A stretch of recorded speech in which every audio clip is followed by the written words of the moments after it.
Welcome to LOA Today. I'm Walt Thiessen here with Louis D'Souza. This is your daily dose of happy, and we are so happy you decided to join us today. Amy is not able to make it. She'll be back next week. She's meeting with a book publisher today, so we're hopeful that's going to actually turn into something really good for her, but we'll find out about that next week. This week, though, Louis, you and I have some emails to answer. We've been getting messages. Sounds good. Yeah, messages from listeners. From Deborah and another one from, I think it's from Sarah. Let me just double check. Yes, from Sarah. And they're both kind of lengthy. So I'll read you the first one and we can talk about it. And then we'll do the same thing with the second one. That'll probably take us through most of the show just doing that. Knowing how we go. Maybe not. Well, you never know. Anyway, here's what Deborah had to write. This is about last week's show. She says, that was a wonderful discussion. Loved it. Many thanks to the three of you. All of you brought so much to the discussion. The different spices and ingredients you each threw into the mix made for extremely satisfying and richly layered cake. Amy's story was so interesting and inspiring. I was transfixed by the woods behind her, so reminiscent of the witchy woods on a particular section of the Camino de Santiago. I felt very called to tell her about it. I would love to know if she's done the Camino, as I know she'd absolutely love it. I can't answer that question. We'll have to ask her next week. And yes, so agreed with Louis' version of falling in love, and that focusing exclusively on how you felt and what you perceived in those first heady, intoxicating, giddy days when everything glowed and sparkled with such intensity, particularly your beloved. By replicating and maintaining that feeling and that focus in the ensuing, quote, leaving the loose seed up, not replacing the lids on the jars or on the toothpaste, unquote, years. What a wonderful partnership, and when extended to all life it can be. The concept of self-love feels huge here too, she says, partly because if we're always seeing ourselves mirrored in others and are truly learning to love and see the depth and beauty within us, then that is what we'll perceive in all around us. What we're falling in love with anyway is the essence of what we all are, that source connection that supersedes and embraces all.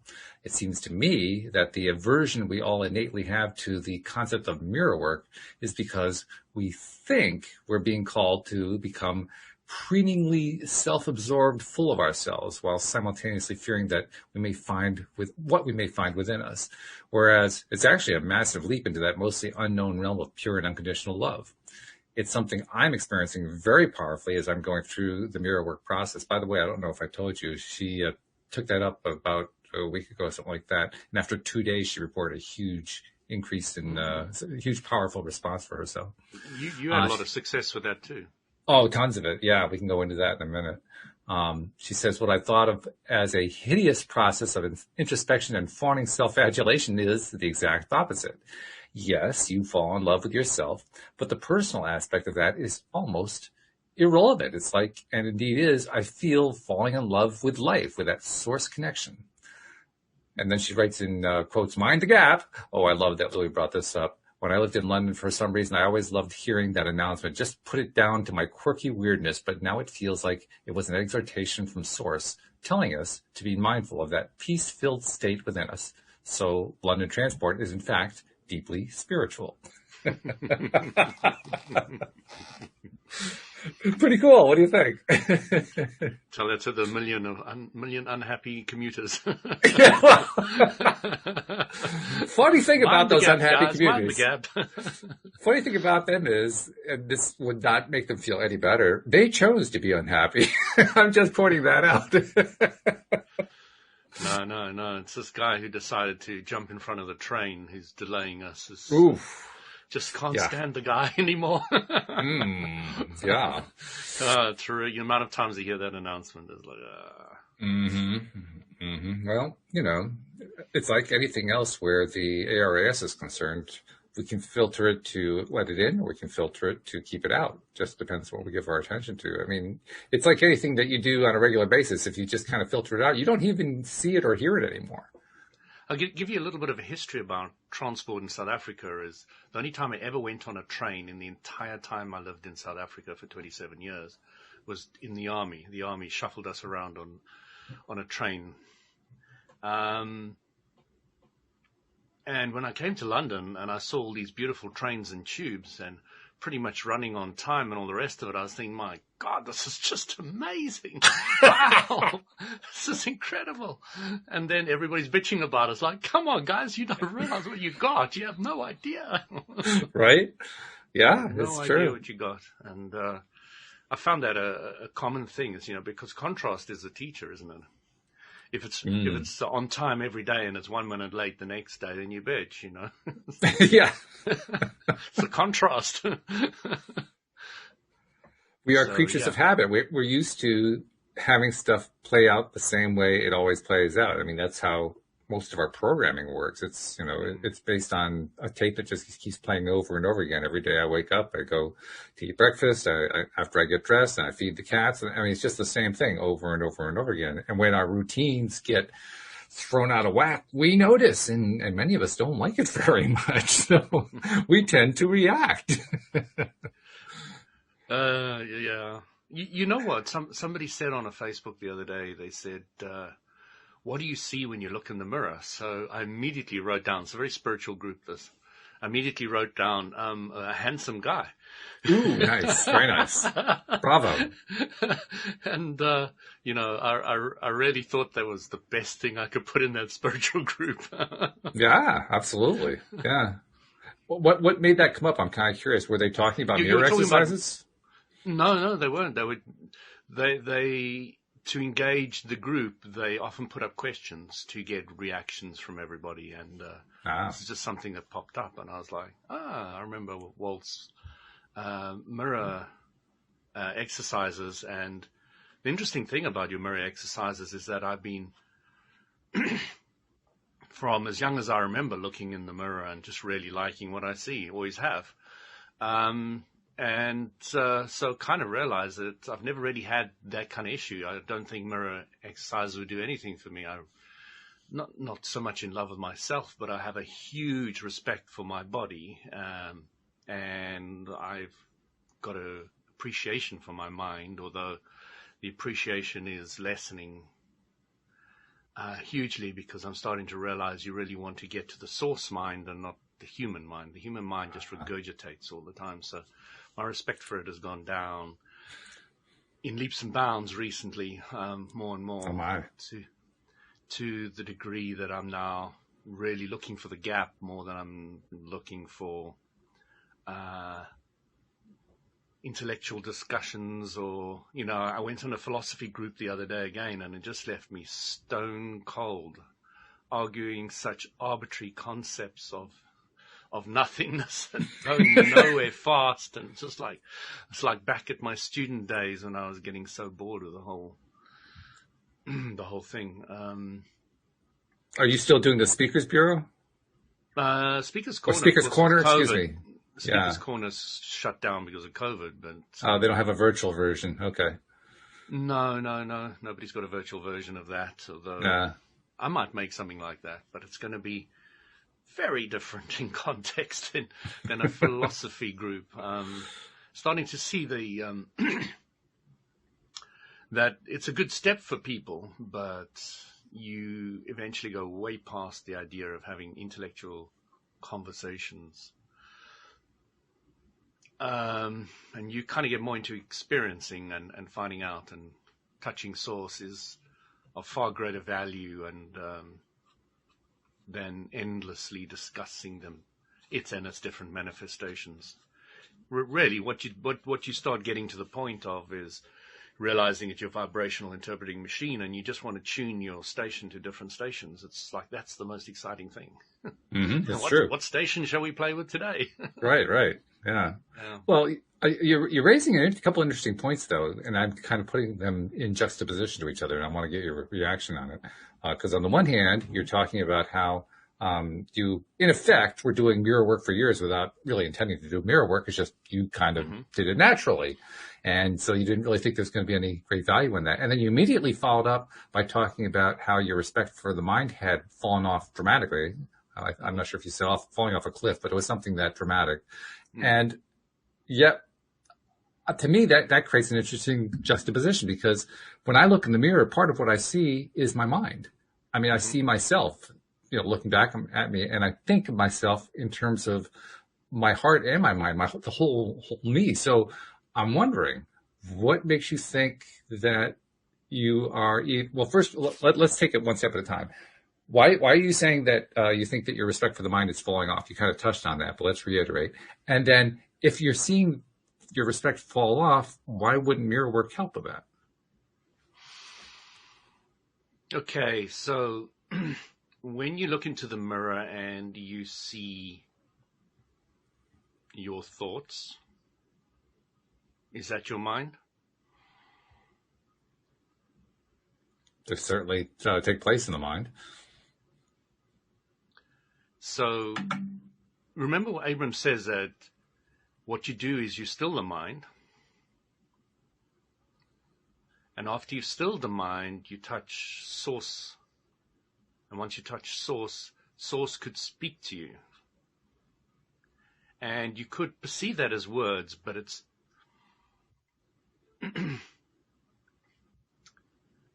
it's not quite words. It's more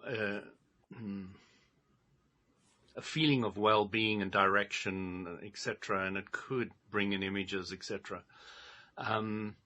Which of course go through the mind, but I'm now talking about, I don't know, in the old spiritual world we used to talk about the little mind and the source mind, or the spiritual mind or the soul mind in the old words. So my respect for the little mind, which rarely just brings up memories of what I've thought of before and maybe massages them into slight difference, variation, and my faculty of dreaming of what I want, those two faculties, because most of my life and even most of my mind at the moment is not specifically clearly focused on what I want. It is just regurgitating a lot of stuff which is of absolutely close to zero value. Okay. So we have a psychological drama going on in our head. And you're either a great director or you're a terrible one. Not a lot of gray area, huh? You're right. You're either creating a horror movie, which most people are doing. Yes. All right. Or you're creating your dream world where you want to go. And most people aren't particularly focused on their dream world. So because they're not good directors and they're creating horror movies, they're having a really torturous life. So I'm starting to realize that I'm not that interested in that little mind anymore, that one that regurgitates the old thoughts, the old patterns, the old ideas. And I'm now really focused on tapping into the power that creates worlds so that I can start blowing things open and moving forward with great enthusiasm and energy, not necessarily manifesting hugely physical for everybody else to see, but my inner world becoming much richer and much more exciting. And just reiterate something for me here, because I know you kind of defined it, but to me, there's not a huge difference between the two. So it's not something I would tend to label the way you're labeling it. That's why I'm asking. But you're distinguishing between the small mind and I guess what we'll call the big mind or the expansive mind. Or source energy mind. Or the source energy mind, yeah. And I guess my question and is... I would even remove the word mind. It's kind of so big and unfathomable that to even use the word mind is limiting on a massive scale. Oh, well, then that takes away my question. Okay. Then you go right ahead with what you were saying. And, of course, to use words for it is... Society and even most of the self-help books and all the rest of it don't elaborate much on that non-physical source energy arena.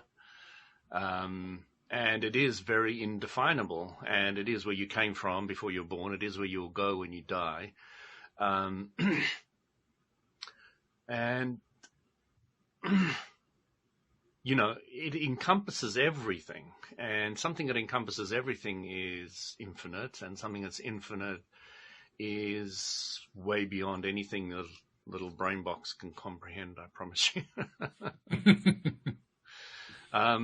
And, everybody who tries to describe it is really lost for words through all the centuries, through all the gurus, saints, prophets, etc. And, a lot more people are tapping into it now on very different levels in very different ways. Of course, it's all unique to the individuals, depending on what station they want to pick up on. And because there's infinite variations, you can pick up on so many different infinite variations of it. One of the biggest things that I've started to realize about it more often now is the tremendous amount of humbleness and humility that kind of affects you when you are in that space. I don't know how to put it. You feel very humbled. Why do you think that is? I mean, I asked the stream that question.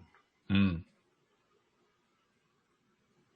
they put it down, if I remember correctly, to contrast. They said that it was contrast, and that I'm still thinking about that. And I don't really have an answer. I mean, that's why I asked them the question. I don't really have an answer to that. And I like not having answers. All right, good. Well, then... It allows for more expansion and more openness to anybody coming up with something. Some of the listeners who are listening may have a better idea of what it is and give me an idea. And, anybody, I'm just open. I want to be open to the next step. I'm always growing. I mean, you probably listened and watched me along the show. I've always changed. I come up with new things, new ways, and new ideas. Sure.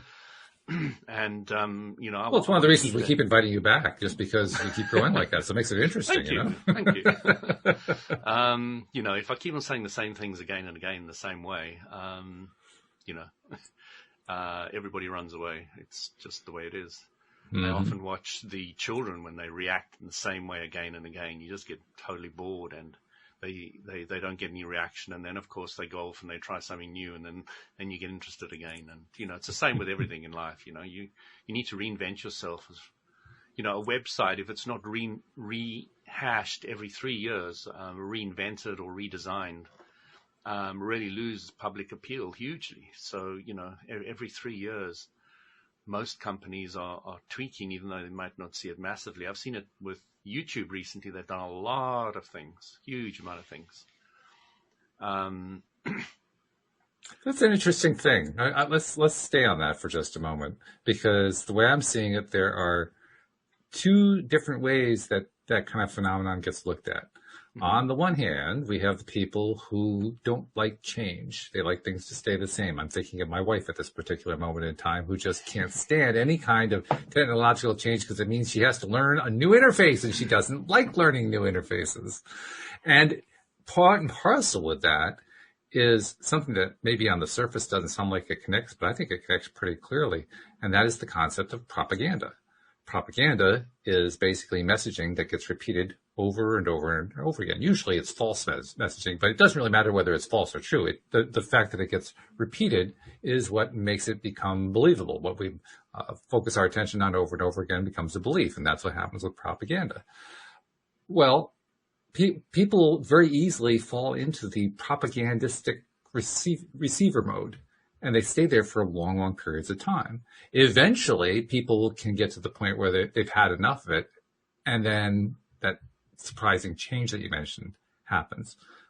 But I don't see that you have a whole bunch of people leaning one direction or leaning the other. It's like they're leaning both ways. Some people are leaning this way, some are leaning that way. Some are very receptive to propaganda. Some people are very receptive to living in that same space. Some people are very receptive to the idea of keeping the interface the same. And other people, they're just the opposite. They want that interface to change. They want the messaging to change. They want to jump out of that comfort zone or that familiar zone or whatever you want to call it. So what do you think about that?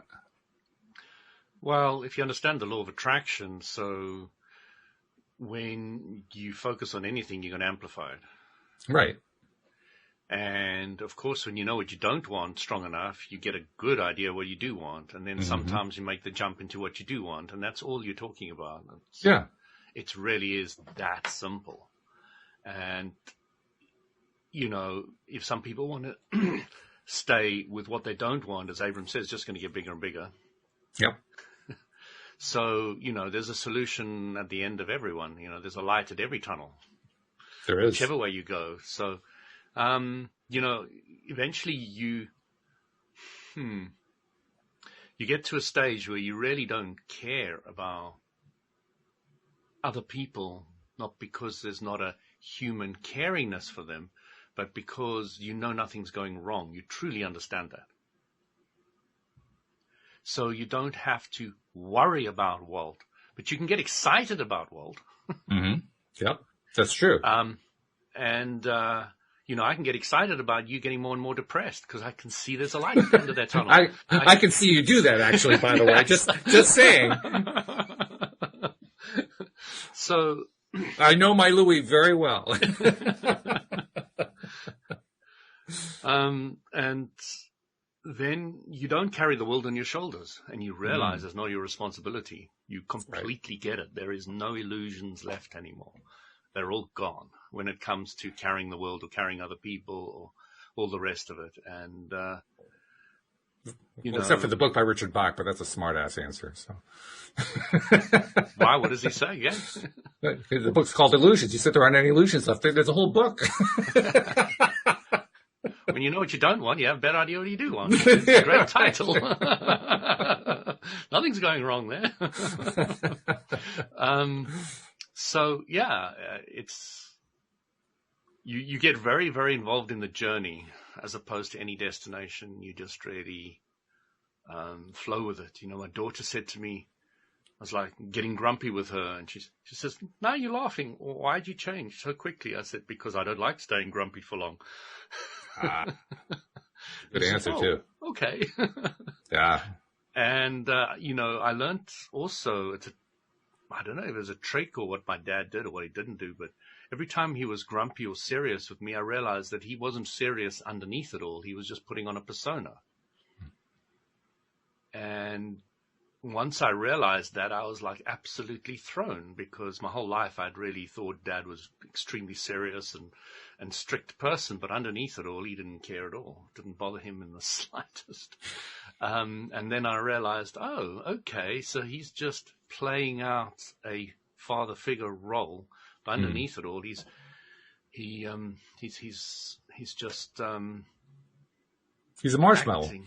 Yeah, He's having fun, He's playing the game of being daddy, and we were playing the game of being kids. Mm-hmm. And everything's happy at the home front.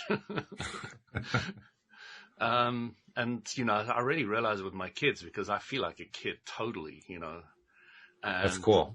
I act with them, I roll on the floor with them, I tickle them, I joke with them, I laugh with them, and it's so difficult for me to see me as a 53-year-old male, I just don't see it. I don't visualize it at all. It doesn't even appear. So, other than changes that I see when I look at myself physically in the mirror, I stopped feeling like there was any real difference in myself by around age 30.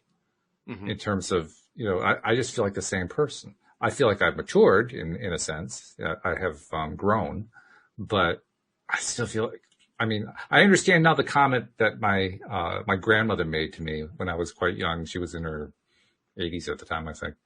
And she made the comment that she felt like she was 23. Now, she was fairly active. She walks like 5 or 6 miles a day. So she was not in decrepit shape or anything like that. But she clearly did not have the body of a 23-year-old. But she felt like she did. And I really thought about that one a lot.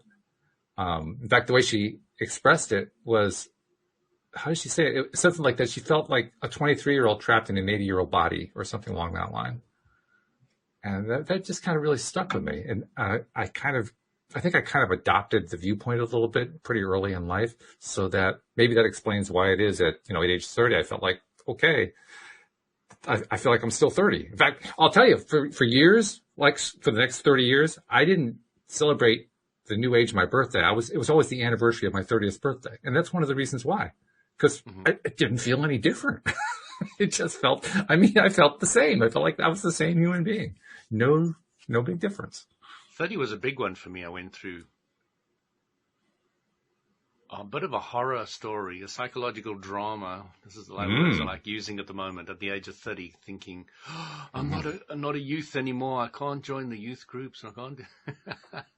Yeah, I had a bit of that at 32, actually. Yeah, and it was quite a shock for me. I was like, oh, but I mean, 50 was nothing. Any of the other ages was nothing. It's just at 30. Yeah, it's just what it is. And because of the energy work and, keeping myself fairly active, my body's in very good shape, which I love. And I like keeping it that way. And I have so much respect for the body that, I'm always, anything that I do to stress it, I work to unstress it. So I'm always playing with the contrast of stressing and unstressing the body. Although the mind, ever since LOA, has been very much relaxed. It's a nice feeling, isn't it? Relaxed. But I still see the mind bringing up old things. Now, it's not bringing the bad old things up anymore, but it's just bringing up old things. Sure. They don't bother me. They don't affect me. There's no negative emotional connotation to them anymore. But I still see it dredging them up. And so I'm still looking to become a better director of my mind. I want to create a cleaner movie for myself. And I'm just become so aware of the psychological dramas that people play and how it is all up to the directors as to how it affects them and how they play the game. So very little comes from external influence. This actually ties into that second email I mentioned, the one from Sarah. Because she's starting to touch on in her email some of the things that we're kind of approaching here. And I think if I bring in her email, we'll be able to get there pretty quickly. She says, hi, Walt and crew. I'm investigating modalities for achieving what Lily calls relief and release, modalities that allow limiting beliefs to be released, creating space and relaxation. The ones I've got my eye on now are, number 1, sound healing with or without tuning forks. Number 2, craniosacral therapy. Number 3, access bars. I was wondering if any of your co-hosts had knowledge of one or more of these, or if guest experts could be called upon for that purpose. It would be awesome if any or all of them could be elaborated on in the show as thoroughly as you did with Jinshin Jitsu in the past, which you devoted like 6 episodes to with guest expert Astrid Kaufman.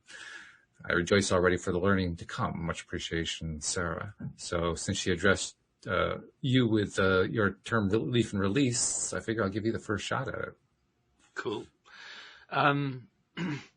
Let's talk about cranial sacral. Okay. So you get an osteopath. You get a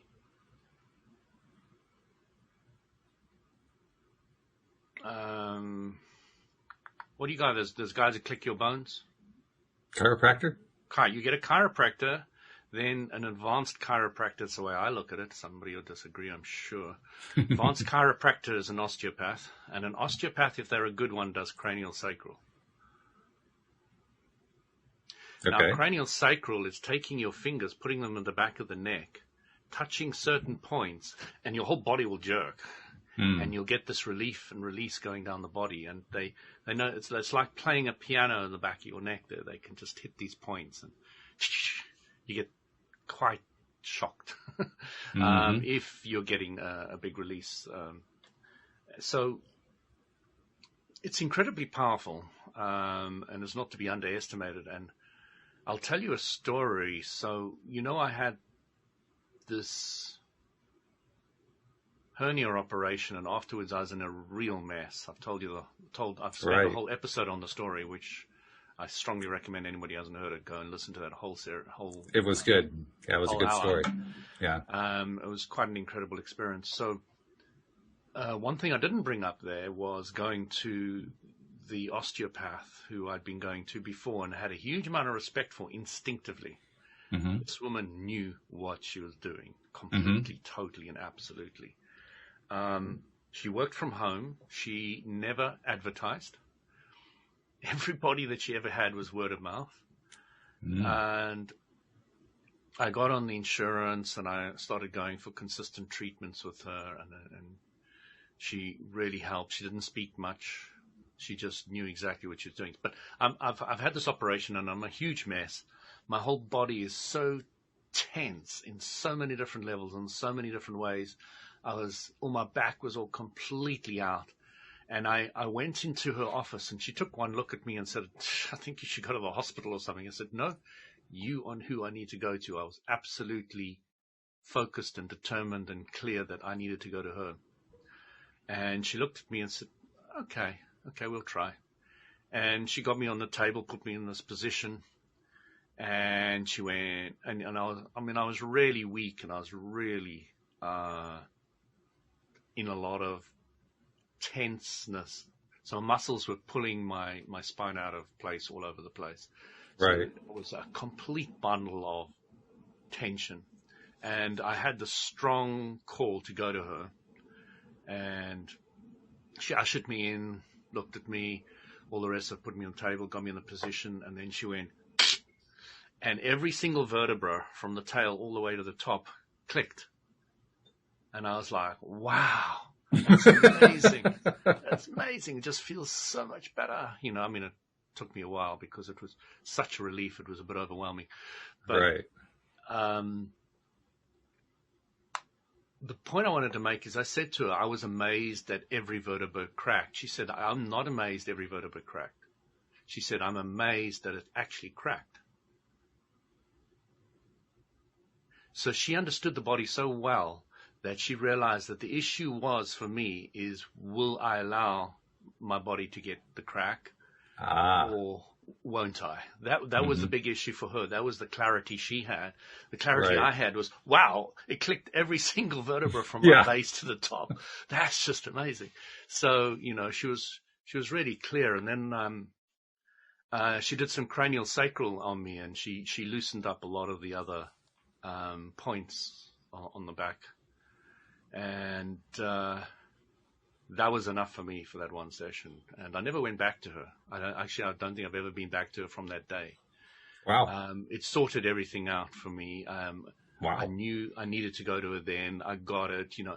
That whole story everything was so in sync and in tune. It was not really surprising for me, but there was a level of expectation. So I was already saying, I know this is going to work. I know I need to be here. I know now.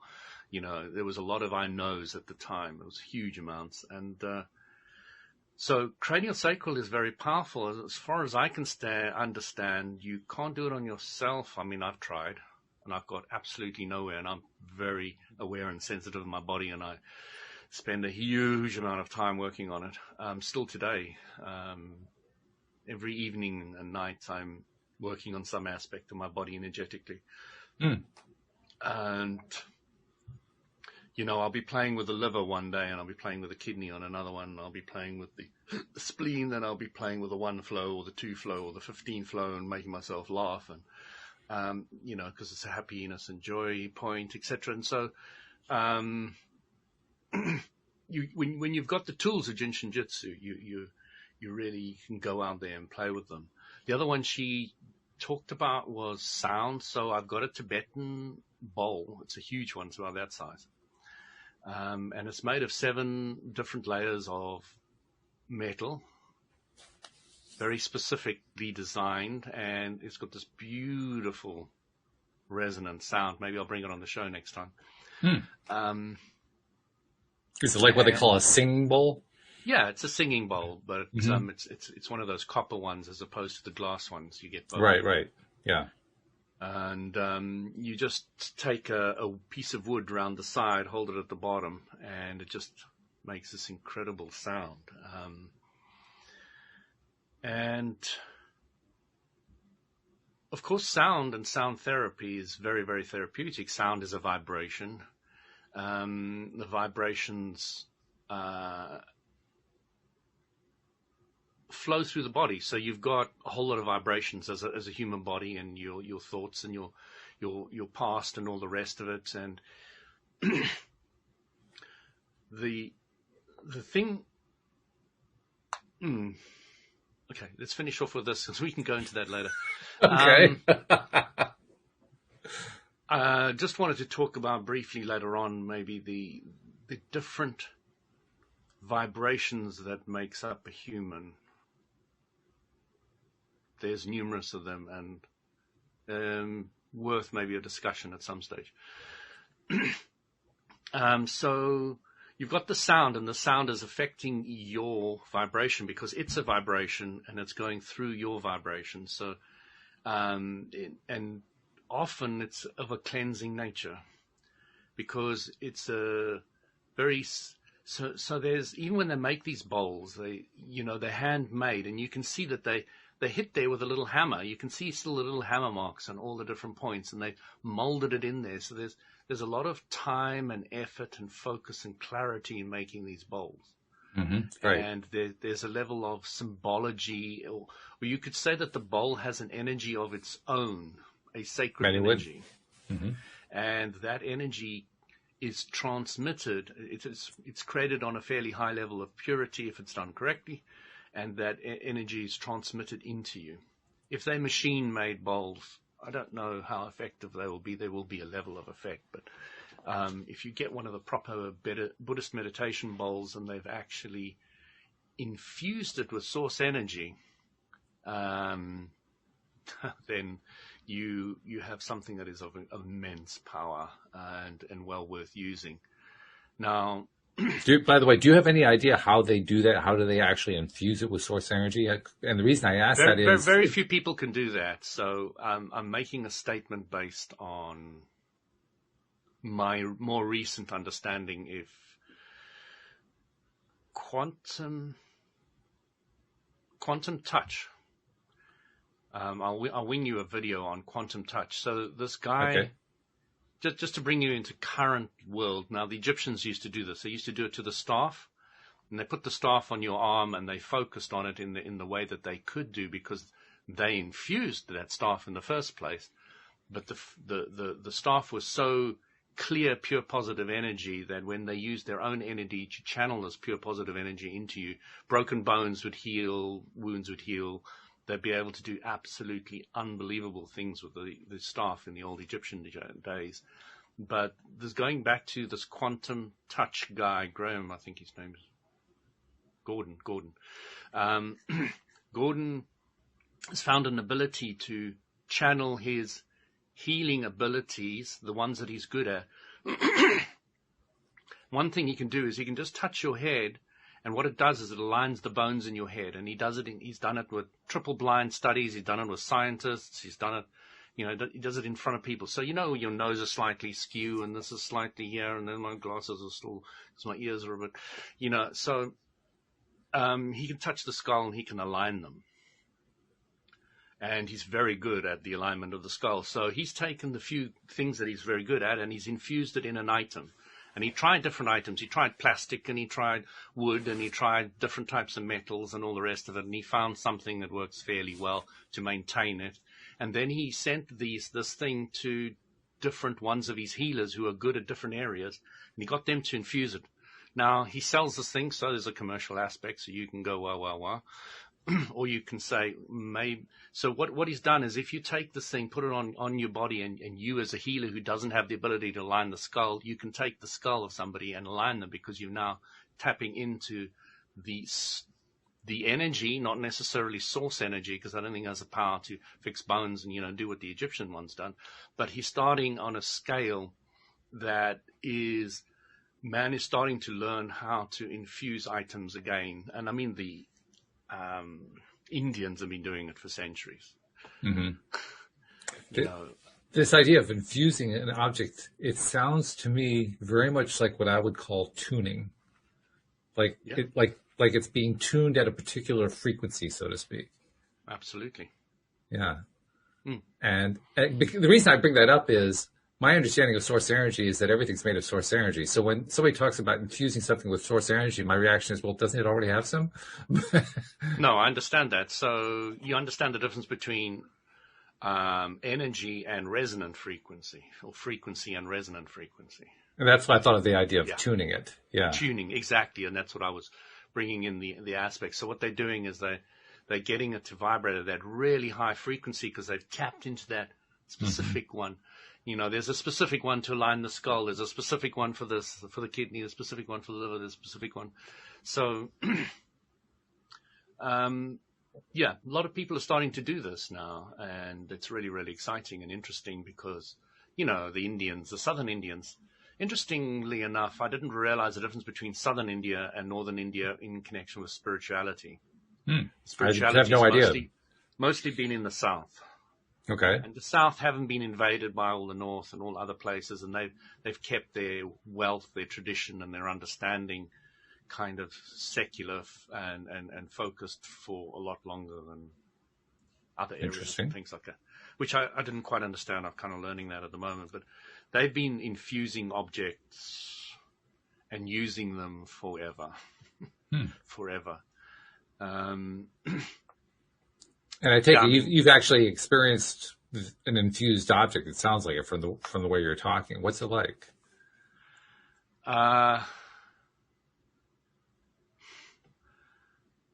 So the object I've experienced is actually just a rock. Okay. On a mountain. Okay. Well, it makes it a little bit tough on the shipping charges, but other than that, it does, yeah. You can go sit on this rock, guys. I don't even know if I can tell you how to get there anymore. I could probably just find my way back. But what sitting on this rock did, looking over this beautiful valley on a peaceful day by myself, was, you could say almost like the earth energy is like a fire just built up inside me. It was weird. Did somebody sit there and meditate once upon a time and infuse it with their own source energy? To me, more than likely. That's the kind of feeling I got about it, but I can't prove any of this. And I don't intend to. But it also kind of reminds me of the stories that you hear about people who visit Machu Picchu, the energies that they're feeling there. And it made me, as we're talking here, it made me wonder, are they experiencing energies that are tuned by, I don't know, by nature, by some entities who live in the area? I don't know exactly what, but the stories have enough similarity to what we're talking about here that it makes me wonder. I was listening to somebody talking about that recently, and I can't remember how they said it was infused. But I have a feeling that they know, and I'll go back and listen to it. But they said on the mountain there are a lot of six-sided stones. Okay. And it's very unique to that area and that place. And this energy is of such a nature that it creates 5 or 6-sided stones, which surprised me. I can understand that a certain vibration would manifest a certain type of shape. You see a lot of that. I put up, in that group, that vibrational table, I think you commented on it. So this guy rubbed a table. So he put a whole lot of beads on a table and he rubbed it with different things that made a vibration. Right. And you could see how it shapes those beads in different ways. Right. So it makes a lot of sense to me how there could be a 5-sided thing, stones, etc., created by a very, very powerful vibration. Where is that mount, by the way? The individual who I listened to didn't mention it. Machu Picchu, I think it's in Peru, I think. Is it in Peru? Okay. I think, yeah. I could be wrong about that. I've never been really clear on the geography. So South America, basically. South America. That much I know for sure. Okay. Yeah. So that's interesting to me. I mean, to go and experience these places for yourself. I mean, after experiencing the one place I have, I'm actually quite keen to go and experience others. But, with the lockdown, I'm kind of feeling a little bit, things are, but, it's also not that important to me because I now realize I can tune my vibration into different stations that I can start perceiving this information firsthand within myself by tuning to a different station. So that's where the real skill is anyway. I mean, exactly. the purpose of these external things is to help us get to where we're trying to get to. Well, But it's to get us ultimately, to the ultimately, awareness that it can actually happen. well, partly that it's also, it's kind of like a very gentle and nice feeling crutch to lean on. Let's let the thing do the work so I don't have to do the work. Absolutely. But ultimately, we're trying to learn how to do it ourselves so we don't have to have the crutch, so that we can do it without the crutch. Not that there's anything wrong with using the crutch. It's perfectly legitimate. And, I use plenty of them myself. But ultimately, my goal is to get to the point. Legitimate. When is the crutch not legitimate? When it's stopping you from walking normally. when if you take away the crutch, you fall down. Okay. So what we're saying is that if you need a candle to meditate, if you don't have a candle, you can't meditate. Mm. If you need incense to meditate, if you don't have incense, you can't meditate. Mm-hmm. So Okay. once it becomes a crutch, that is when it is of no value to you anymore.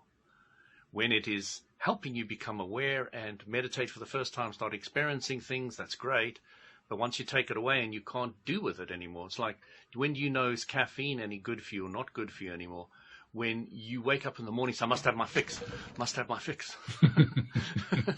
Then you know that caffeine is of no good for you. To me, caffeine has no effect on me whatsoever. I can drink as much coffee as I want and go straight to sleep.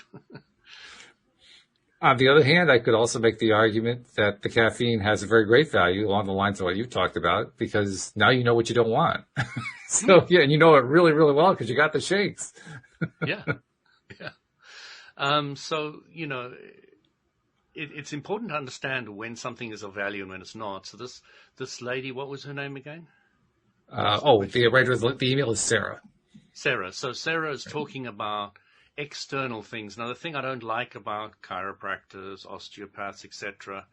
Now, note I said I went to her once and I never went to her again. Okay. Right. I could go to her before. But as I increased my awareness and my own abilities and my understanding of my body, the ability to heal myself was so predominant that to outsource it anymore is not that important. Now, I'm not saying I might go through the need of a doctor or something in the future. That could well happen. But I will be taking 99.99% of the responsibility and giving them the little bit that they need to do. I kind of consider medical personnel to be spotters, like for a gymnast. The spotter actually is not there to catch you every time. It's just to help you, just in case you falter.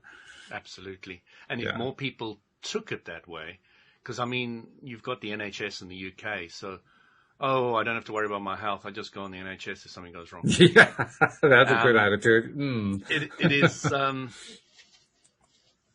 is it's a great handicap for a nation to have that.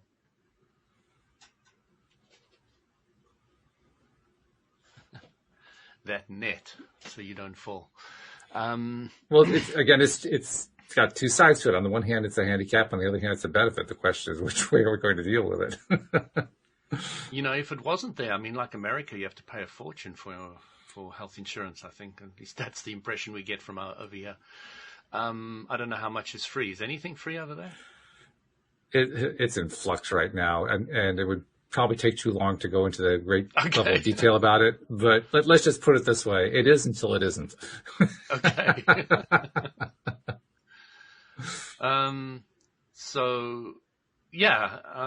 I really want to encourage people to take more responsibility for their own health.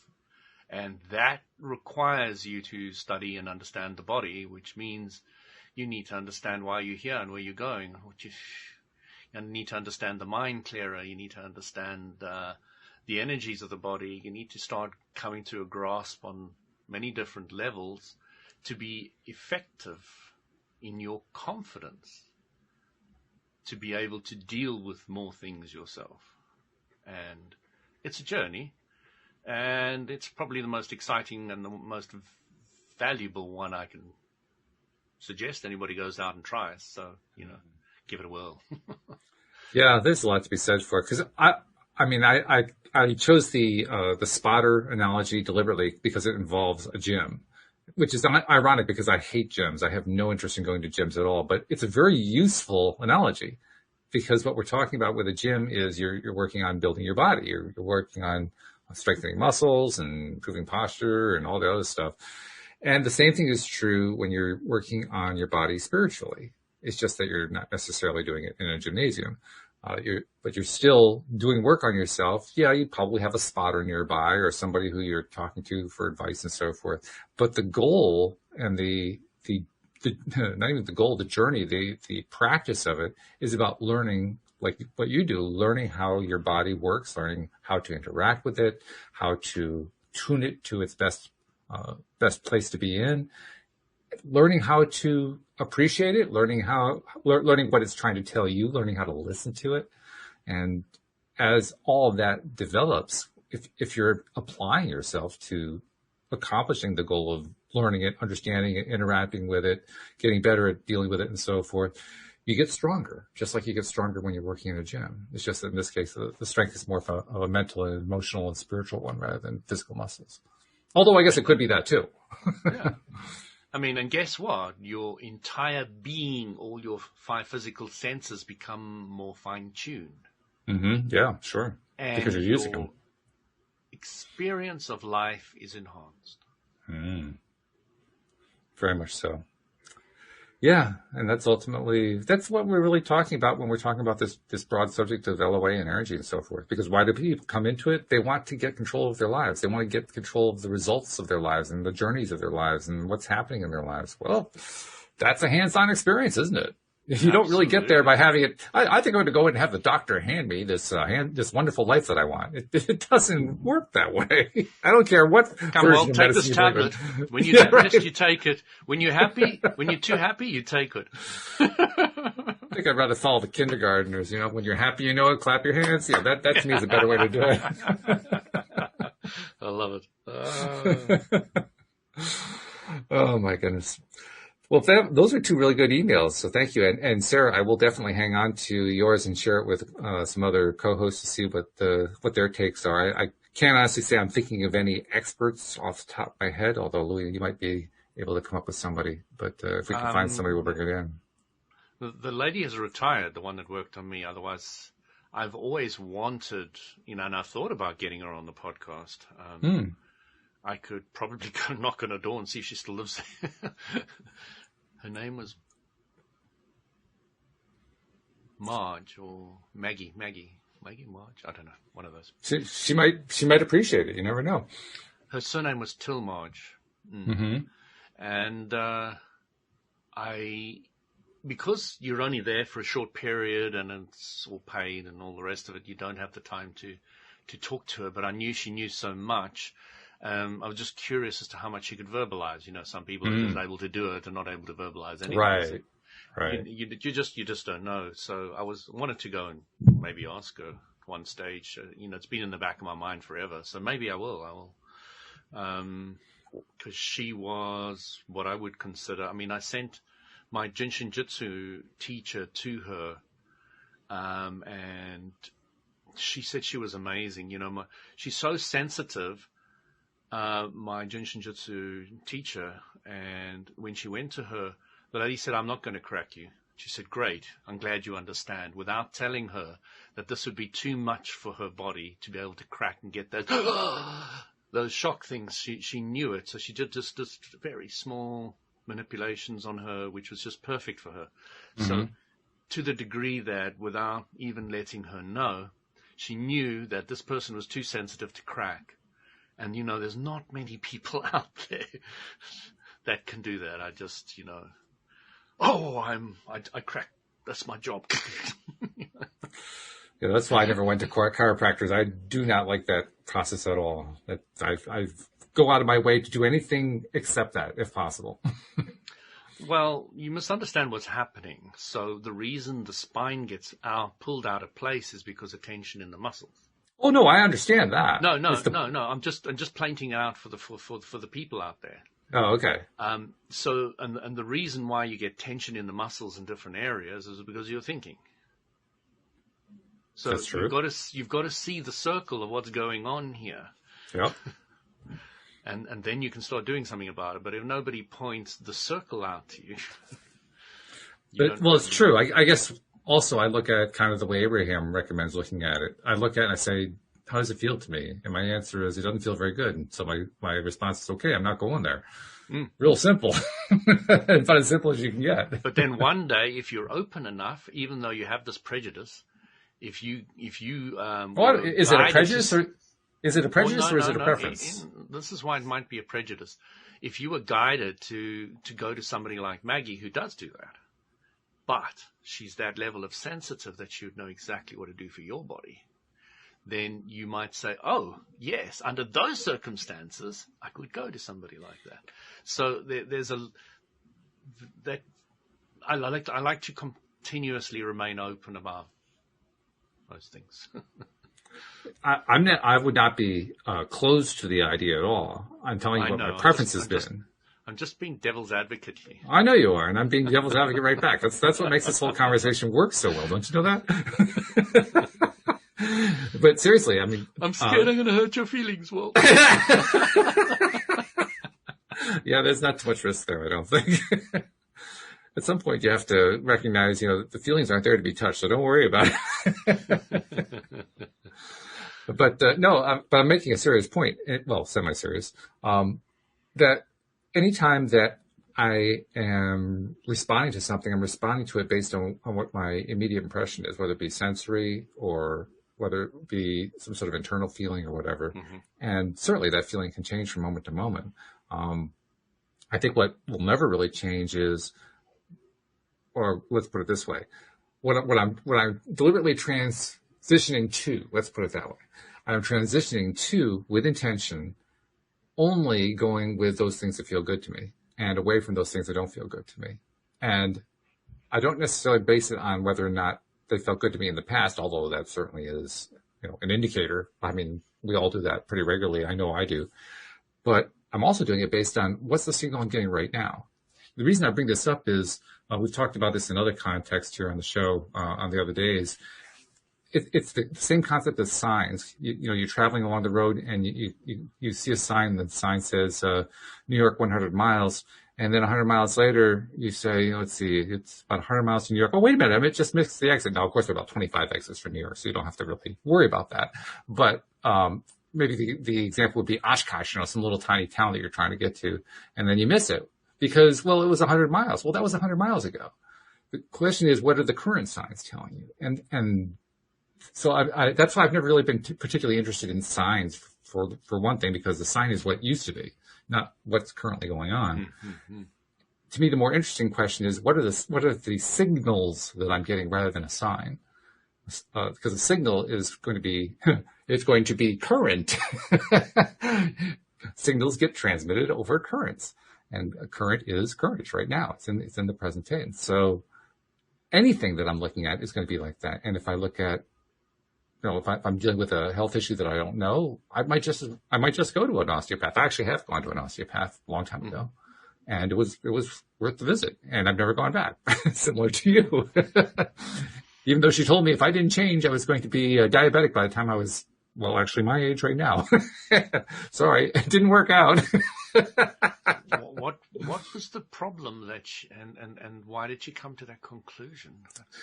I can't describe that in a minute. I just can't. That really, too much. I mean, when I hear a statement like that, I'm all over it like a rash. It's like, I want to dig into this. I want to see the logic where they came from and why they made these conclusions. You can see that I had a good reason not to go back to her, but that's another topic. Absolutely. Chiro talking about you getting diabetes. That's interesting. Yeah, or osteopath actually, but yeah. Oh, an osteo, yeah. I mean, yeah, either. But that's a rather curious and humbling and humorous spot to stop. So we'll just kind of draw to a close there. But, but thank you very much. It's been a great discussion, and looking forward to getting Amy back next week. But I think you held Amy's role as well as your own very, very well. So congratulations on that. Bows to me. All right, very good. Thank you very much. Thank you to our podcast listeners. We'll see you all next time here on Illinois Today. Goodbye, everybody. Thank you.